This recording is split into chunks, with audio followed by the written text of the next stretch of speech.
Hey all, Tabes here, back in the dome and back playing some more Planet Zoo. So we are, as you'll have seen from the thumbnail, we are adding some ants today. So I sort of started doing this last episode, and I mentioned it was a little bit of a sick thing, maybe. Look, this is right opposite the anteater habitat, but so there's not going to be an animal added in this episode, but so this is mostly going to be I think a detailing episode. I kind of just got carried away with this and really enjoyed adding this. I mentioned last week that this is kind of inspired by I think it's the insect house. It's either the insect house or it's something like that it's called. But London Zoo has this amazing kind of leaf cutter ant exhibit, or did when I was last there, which is a long time ago, but I would assume I'd like to think it's still there. And it's really interactive and it sort of fits in really well with what we've been doing so far in the dome. If you haven't seen any of these previously, we've been trying to sort of expand out the education parts of the experience for the guest things. Oh, this was, so this is going to go super speedy, so it gets a little bit blinky. But this was my first attempt at any kind of in-game art. I think it came out all right. It's based on a character, an old cartoon character called Charlie Ant, who I think is French, which I think kind of fits into this. Because this dome is supposed to be inspired by the Parc Zoologique in Paris. So this he used to knock around with an aardvark, so it's a little bit wrong. It's not an anteater, but yeah, and he was always getting the better of the anteater. We'll see this more in the real time section, guys. So if you haven't seen one of my videos before, I usually have the speed build section, and then the second half of the video will be touring around, and there's often details. In fact, I know there are. In this episode, a bunch of details, bits and pieces that I've added that are just too much. Like there's usually too much footage by quite a long way. You'll see a lot of cuts and stuff as I go through this speed build. I'll explain this a bit more when we actually go through the walkthrough, but this is supposed to be the ants actually are able to come out of their kind of little habitat. I've created this little kind of tank for them, and then this is supposed to be, and this is directly inspired by the thing at London Zoo, that the ants can actually come out of the habitat and go along a series of ropes over the heads of the guests, and can collect leaves and things, and then bring them back to their nest. So this was and it's sort of loosely based on what I saw at London Zoo, but I just thought it was quite a cool way of having, something interactive. So the idea is that, you'll see it in a second. I need to put it together. But yeah, the ants crawl along the rope and come down here and get some leaves and then bring them back. So I'm creating this kind of little tank. And actually, interestingly, the one at London Zoo, I'm never really sure how sort of diligent they watch it, but if you really wanted to, you could really put your hands in and get ants all over you. There's sort of warning signs up that tell you that the ants bite, so not to do that. So yeah, we're just giving this some support, and sort of go to town with this idea a little bit, really. Probably a little bit.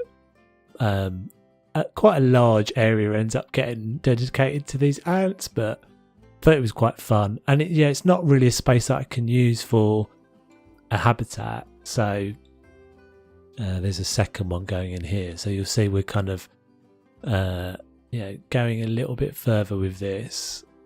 There's a few extra details and things that are in the background, but I've done nothing more. Oh no, that's wrong. I have done something more on the anteater habitat, so I'll show you that when we get to the real time section. So this is just a second little bit. And I think what they do is how they got this to work at London Zoo is that they coat the things that they don't want the ants to crawl on with some sort of some sort of chemical or something, or some sort of solution that stops the ants kind of wanting to climb on it or being able to climb on it. So we're now doing.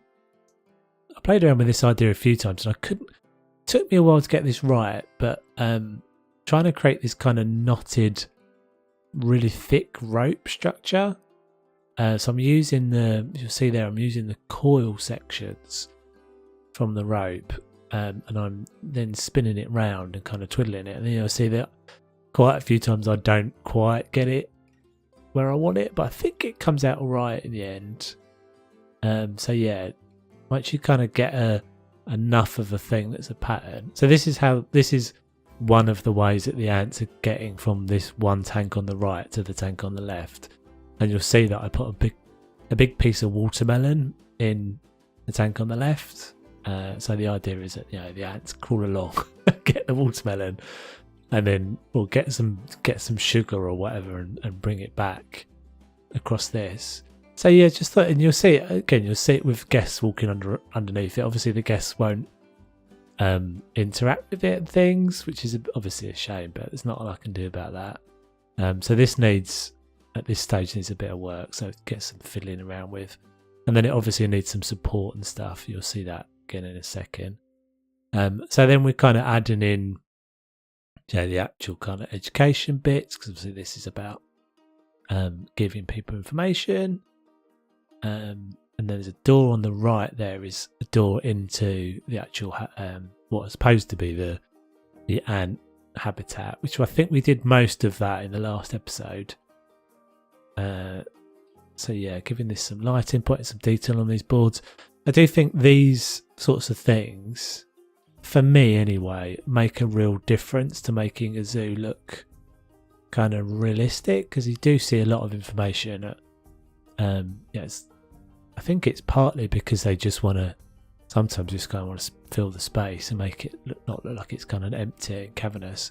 There's not a lot in my inspiration photos of the actual dome that shows any of this sort of stuff, but most of the animals that we've got in the actual dome, in the actual dome that I'm using, I based this off, there's more birds and things, so we're sort of a bit stuck with not being able to do that in the game.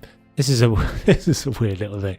So there's a little sign that's supposed to be like a "don't put your hands in the tank" sort of thing, but just a kind of inference of that. So this is supposed to be some information about what leaves do, how they use the leaves and things, which I'll talk about more in the real-time section. This then looks a bit crazy, so I'm not sure if this will be in the thumbnail or you'll have seen it already, but so the idea of this is that leafcutter ants can carry over 50 times their body weight. So this is supposed to be just kind of a little little fun indication of what that might be like if a human was to do it.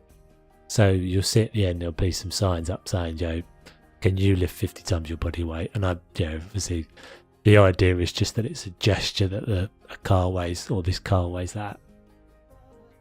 So you can see I've taken all the water out there in order to have to keep taking water out. And weirdly, I'm seeing some strange things happen between episodes and between saving. I occasionally get the message come up that says it's rebuilding all the paths in the game, or the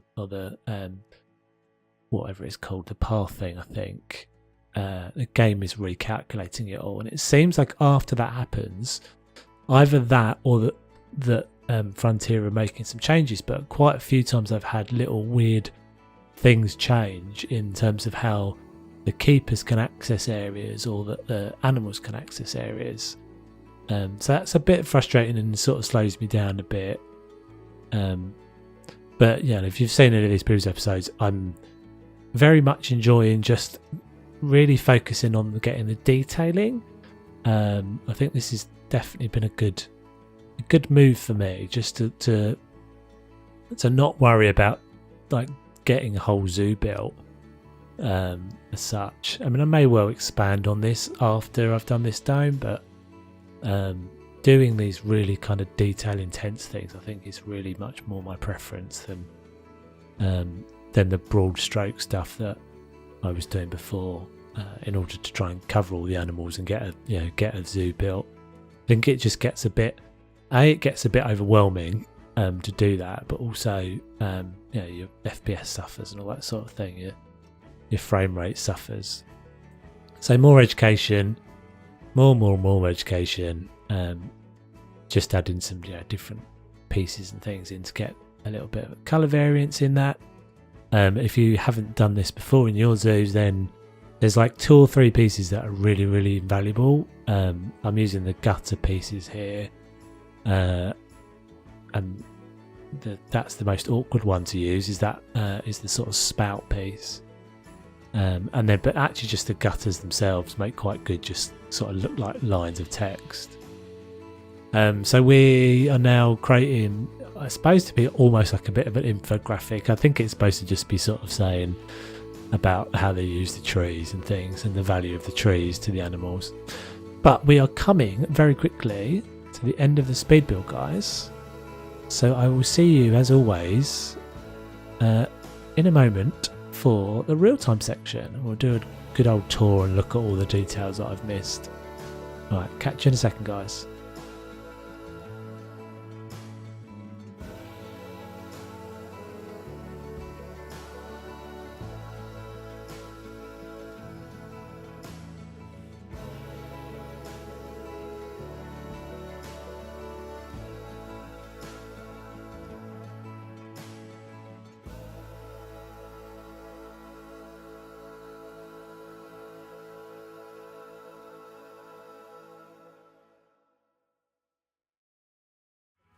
Okay people, welcome to part 2. Thank you very much for hanging around. We're starting on the outside as usual. We're probably going to zoom through because I don't think anything's changed in here yet. We are, as ever on this section of the video, just a select few VIP guests allowed into the zoo. Let's take a look around.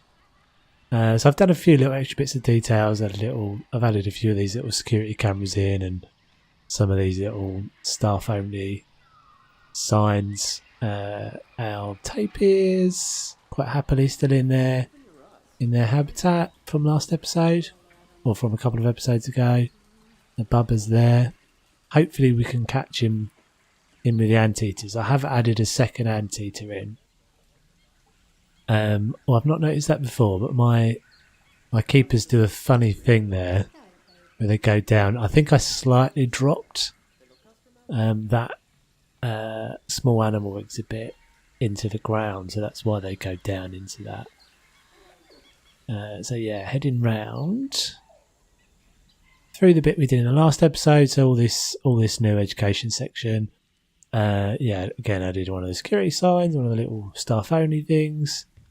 Tidied this all up in here. If you remember, there was some clipping through in the last episode. Added this little kind of, I don't know, just a little bit, just an extra little bit of detail for no reason really, other than I thought it looked kind of neat. So now we're heading round to the new section that you've seen in the speed build there. So here's our dude, Charlie Ant, as I said. So this is basically saying this sort of first little bit of education. We don't actually eat them. So obviously everyone knows that leafcutter ants. I think leafcutter ants is actually just a nickname. It's not actually the official name of what the ants are called. But yeah, I just thought it was an interesting fact. They don't actually eat the ant. They eat the leaves. They'll take them back and put them in the nest, or in this, it's a little bit like a termite mound in this. Obviously it is supposed to be like a termite mound, but in my head this is an ant's nest sort of thing. And they'll put the leaves in there, and it's the bacteria or the sort of fungi that grows on the rotting leaves that they feed to the ant larvae. So I just thought that was quite interesting, because it's not what you usually expect. You sort of think they're taking it all back to eat on it. So here's obviously our their little inside bit. I decided to leave. I've sort of taken a little bit of a liberty with this. I sort of decided to leave no roof on this. Obviously, we're inside the dome, so it's never going to get wet. And I'm, sort of playing with this idea that, there's the keepers have got this ability to be able to coat things in something that ants won't crawl over, so they won't escape from in there. That's kind of the idea. And they've obviously done something like that at London Zoo, and when you see these exhibits. Just a bit, bits of foliage and stuff. We'll just poke our heads inside. Bits of foliage, and then this is the rope. The rope comes up and out. So there's a little slit there. And this is really kind of what you see at London Zoo. It's on a much smaller scale than this, but a rope comes out of their whatever sort of tank they're in, runs along a sort of bit of a track. There's another kind of backstage area there, and in my case down into what is supposed to be kind of a big pile of leaves and foliage and stuff and some fruit things.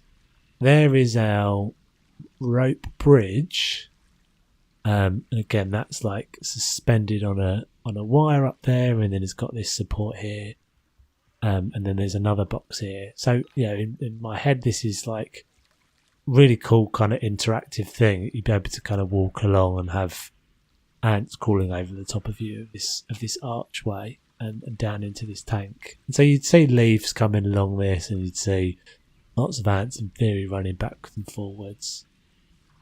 So I just thought it would be quite fun. And then we kind of move into this new bit, and this is deliberately low. Again, it's supposed to be, can you lift your 50 times your weight? And then this obviously would be saying about the fact that these ants can do that. We've got incredible abilities. And there's another thing I saw another reference image, which was like, I think it was a zoo, had something like, which of these animals do you think is stronger? And it was an elephant and an ant. And actually the elephant is, by their body weight, not as strong as an ant, or some of these ants. I'll tidy that little corner up.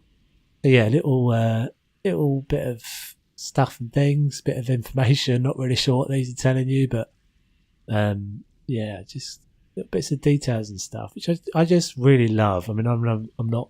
I know I'm moving fairly slowly.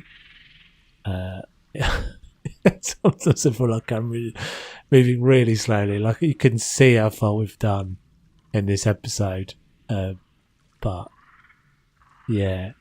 I'm really enjoying it. I hope you guys are enjoying it. It seems to be going down fairly well. We've got tons of work to do, so I'm going to talk to you a little bit. Come out of Tycoon, and I'll talk to you a little bit about the plans for what's coming up. So I think I'm probably getting close to the point where I can start to do a bit of a tour. I'll just put a sort of short tour video out. So there's our. See if we can catch. Oh, I've filled this out a bit as well. Yeah, added a bit more detailing in here, just to make this a bit lusher. And I've done something down there. But I haven't done this border. As I said before, this border wall is to be done when we do this. Fortunately,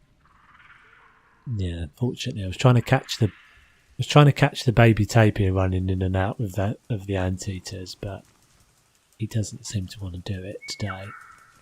How you doing, little guy? So cute. He's like miracle flight, hovering. Aren't you the cutest? See that little whistle? Love the little whistles. So in terms of plans, so I think we're going to have. I don't want to reveal too much, but I think what we're going to do in the next episode is we're going to put some crocs into this water. I'm going to play around with the idea of if I can keep them small, if I can keep them down to sort of juvenile size, will they look like caiman? Because obviously caiman you get in the jungles and that sort of thing. So I'm hoping if I keep them, because I've got maturation switched off. So they will have a way down, like a ramp down, which is what this is. This needs to be finished off, tidied up a bit. And then I'm thinking that actually where we've got the path at the moment, so we have the path running along this back wall and then round here. I'm thinking that actually that will be a bridge and that actually will extend the waterway, because I think it would be cool to have the idea that there's a backstage part of the... Because obviously all this back here at the moment is all unfinished. This needs to get pushed on. This is the last bit of our kind of backstage area with the monkeys hanging out in there. So I think we'll push a door through here, but also potentially have a bigger water tank in here, or like a kind of backstage area for the crocodiles / caimans, and then there'll be a waterway continuing that way with a bridge over the top. So that's the idea. And then because what we've got, if I just switch to... Let's just switch to construction view a second. There we go. No, that's not what I wanted. I wanted just to get habitat barriers up. Oh right, I've got it up. So if you see the habitat barriers there, at the moment they all come around the waterway. So we've got the manatees. In theory, we've got the manatees kind of ending there.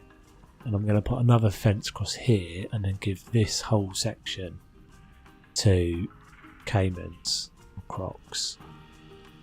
So that's the idea. I think it will work out alright. And then I think what we're going to do over here in the rest of this area, and potentially some more of the island, is have jaguars. I think maybe we'll have 2 different sets of jaguars. And I'm also thinking, I mean, these are all grand plans that we shall see, of having some sort of raised like a viewing area / restaurant or something up on top of this, looking over the whole of the dome, because that would be a really cool view. Lots to do then. So yeah, very much appreciate you all watching, guys. Thank you very much for the support so far and all the new subs and all that sort of stuff. It's very cool. And yeah, as usual, all the things will be on the workshop, and there's a collection of all the mods I've used, and items I've used, and items I've created. And if there's anything you've seen that I haven't added to that collection, then do let me know in the comments, and I'll be sure to add them. Alright guys, thank you very much for watching. My name is Toves. I shall catch you guys on the next one. Take it easy.